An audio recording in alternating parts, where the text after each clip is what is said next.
Hey everyone and welcome back to another video. In this video, I'm going to show you how to reset your LG Smart TV. Now this video is going to be particularly useful for individuals. Let's say that there's an app that's not working or maybe you're trying to fix something.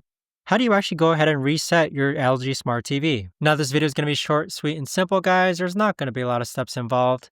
Now in order to do this, let's click on the gear icon on the upper left hand corner. Next, go ahead and click on the gear icon again. And then from here, you want to go ahead and click on Advanced Settings, which is located here. Once you click on Advanced Settings, you're going to see this option here that says Reset.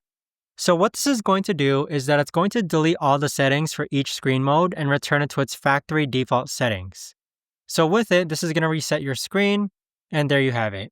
But that right there, guys, is the best and easiest way that I know of to actually go ahead and reset your LG Smart TV. If you guys know of a better, easier way to actually do this, let me know in the comments down below. In addition, if you actually go into the General tab right over here and then click on System, you can reset or factory reset everything to its initial settings. So this is going to revert your TV to its initial settings, which includes those picture settings that I showed before.